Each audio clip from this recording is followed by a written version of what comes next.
साथियों नमस्कार। आप केंद्रीय कर्मचारी हैं या पेंशन भोगी हैं, रक्षा विभाग से हैं या किसी भी ऐसे विभाग से हैं जो कि सरकार के अधीन है, तो आप बहुत भाग्यशाली हैं क्योंकि आपको मिलेगा एक मुश्त इकट्ठा पैसा एक ही झटके में। दोस्तों पूरी वीडियो को विस्तार से बताऊंगा। चैनल पर नए हैं तो सब्सक्राइब कर लें, नोटिफिकेशन को ऑल पर क्लिक कर लें।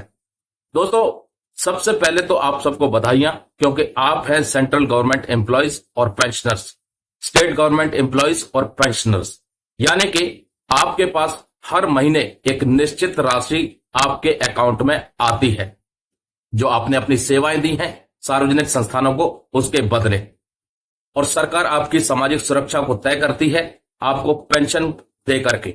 लेकिन अगर आपने इस सैलरी और इस पेंशन का समय रहते सही इस्तेमाल नहीं किया तो कहीं ना कहीं आपको आने वाले भविष्य में बहुत दिक्कतों का सामना करना पड़ सकता है। जैसे जैसे आप सर्विस करते जाएंगे वैसे वैसे आपकी एज भी बढ़ती जाएगी और एक वक्त ऐसा आएगा कि आप रिटायर हो जाएंगे। और अगर आपने अपने रिटायरमेंट के लिए धन संचय नहीं कर पाया, पूंजी जमा नहीं कर पाए, तो पेंशन के बाद का जीवन आपके लिए बहुत ही कठिनाइयों से भरा होगा। क्यों? क्योंकि समय रहते आपने अपने पैसे का सही इस्तेमाल नहीं किया, यानी सही फाइनेंशियल प्लानिंग नहीं की।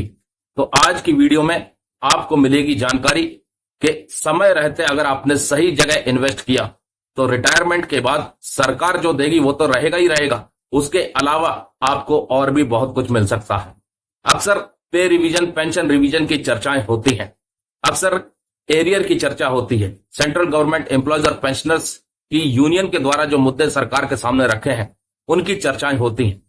दोस्तों ये चर्चाएं होती रहेंगी और सैलरी पेंशन आपको मिलती रहेगी। हर बार की तरह मैं आपको कहता हूं कि अपनी सैलरी और पेंशन का एक छोटा सा हिस्सा एक ऐसी जगह इन्वेस्ट करें जो भविष्य में आपको एक बेहतर पूंजी बना करके दे, क्योंकि कोई पता नहीं है आने वाले समय का कि कब सरकार की पॉलिसी बदल जाए।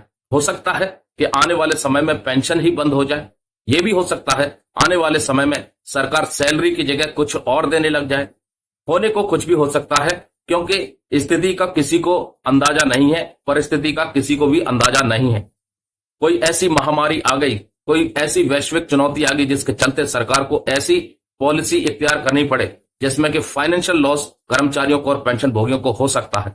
ऐसे में आपका जो काम आएगा वो आपका इकट्ठा किया हुआ पैसा काम आएगा और उसके लिए आपको अभी से इन्वेस्ट करना होगा, एक बढ़िया फाइनेंशियल प्लानिंग करनी होगी। दोस्तों इन्वेस्टमेंट की बात करते हैं तो इकट्ठा आपके पास उतना पैसा नहीं होता जहां पर आप इन्वेस्ट कर सकें, इसलिए थोड़ा थोड़ा अपनी सैलरी और पेंशन में से जरूर इन्वेस्ट करें 10 साल 15 साल के लंबे अंतराल के लिए, क्योंकि अमूमन लगभग लॉन्ग टर्म में ही आपको बेटर रिटर्न मिलते हैं। बेहतर पूंजी, बेहतर प्रॉफिट आपको लंबे समय में होता है। अगर आप स्टॉक मार्केट में इन्वेस्ट करते हैं तो कुछ ऐसी कंपनियों को आइडेंटिफाई कीजिए, रिसर्च कीजिए जो फंडामेंटली बहुत स्ट्रांग हो, जिनके जो बिजनेस एक्सपेंशन प्लान है वो बेहतर हो, प्रमोटर्स की शेयर होल्डिंग बेहतर हो और फ्यूचर में वो कंपनी और क्या नए तरीके इख्तियार करेगी अपने बिजनेस को बढ़ाने के लिए, अपने प्रॉफिट को जनरेट करने के लिए। दोस्तों यहां पर मैं आपको बता दूं, अगर आप किसी कंपनी का स्टॉक खरीदते हैं तो एक तरह से आप उस कंपनी के ओनर बन जाते हैं कुछ हिस्सेदारी का, क्योंकि आप जितने रुपए के स्टॉक खरीदेंगे उतने रुपए के बदले आपको स्टॉक के शेयर मिलते हैं और उतने परसेंटेज के आप उस कंपनी के स्वामी बन जाते हैं। यानी कि एक तरह से आप अपने पैसों को सिर्फ निवेश करते हैं और वो कंपनी और उस कंपनी के कर्मचारी आपके लिए काम करते हैं, आपको प्रॉफिट जनरेट करके देते हैं, जो कि लंबे समय में एक बहुत अच्छी खासी रकम हो सकती है।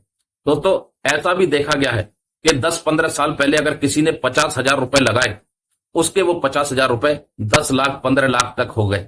ऐसी भी कंपनियां भारत के अंदर मौजूद है।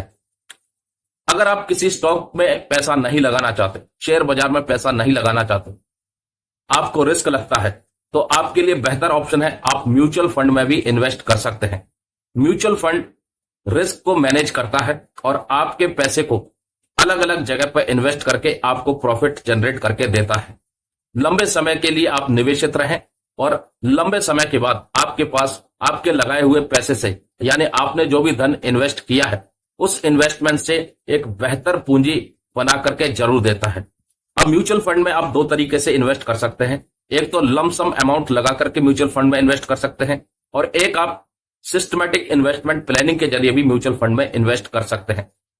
इसमें सबसे बेहतर ऑप्शन होता है एसआईपी, यानी कि थोड़ा थोड़ा अमाउंट हर महीने म्यूचुअल फंड में इन्वेस्ट करना, क्योंकि भारत के अंदर संभावनाएं बहुत हैं, और जिस प्रकार से भारत की सरकार बिजनेस को, व्यापार को बढ़ावा दे रही है, उससे यही अंदाजा है कि आने वाले 10 साल 15 साल में भारत की इकोनॉमी, भारतीय कंपनियां बहुत ही अच्छा परफॉर्म करेंगी और निवेशकों को एक बेहतर पूंजी उनके निवेश के जरिए मिलेगी।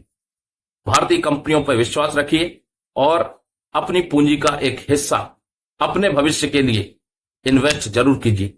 म्यूचुअल फंड इन्वेस्टमेंट सबसे बेटर ऑप्शन है, और म्यूचुअल फंड में भी एसआईपी के जरिए और भी बेटर ऑप्शन है। अब वो डिपेंड करता है आपके ऊपर कि आप किस तरीके से इन्वेस्ट करना चाहते हैं अपने पूंजीगत लाभ के लिए, जो भविष्य में आपको मिल सकता है।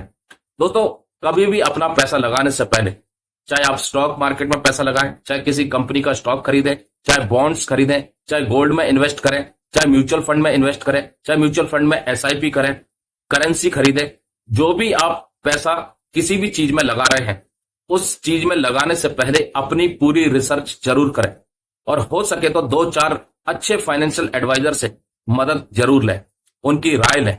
रिसर्च करने के बाद ही अपनी पूंजी को वाइजली, समझदारी से निवेश करें, ताकि रिस्क और भी कम हो सके, क्योंकि investment in stock market and securities is subject to market risk.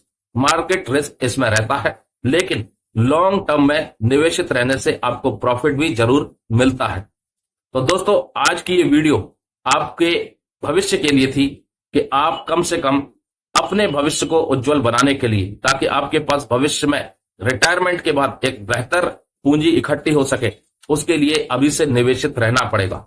और मैं आपको बता सकता हूं कि अगर लॉन्ग टर्म के लिए आप निवेशित रहते हैं, देखो बीच बीच में क्या होता है, खबरों के ऊपर शेयर बाजार चलता है। खबरें खराब आई तो शेयर बाजार में गिरावट भी आती है, खबरें अच्छी आई तो शेयर बाजार में उछाल भी आता है।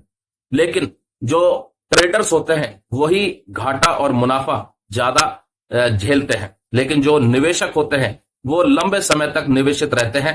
वो छोटे मोटे उतार चढ़ाव से घबराते नहीं है, क्योंकि उनको पता है जिन कंपनियों में उन्होंने पैसा लगाया है या जिन कंपनियों के शेयर उन्होंने खरीदे हैं, वो आगे चल के परफॉर्म जरूर करेंगी।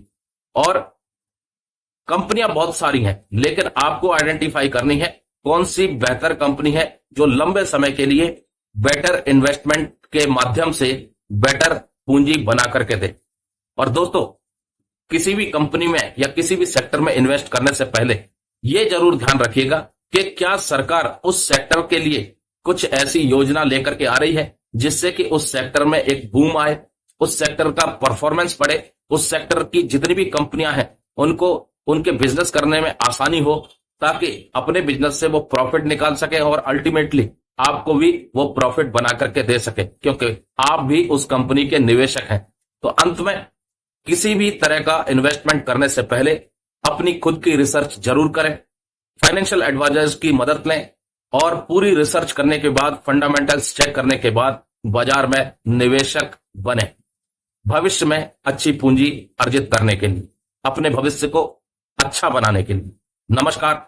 वीडियो अच्छी लगी हो तो शेयर कीजिएगा, लाइक कीजिएगा, और चैनल पे सब्सक्राइब नहीं है तो सब्सक्राइब जरूर कर लीजिएगा। जय हिंद, जय भारत दोस्तों।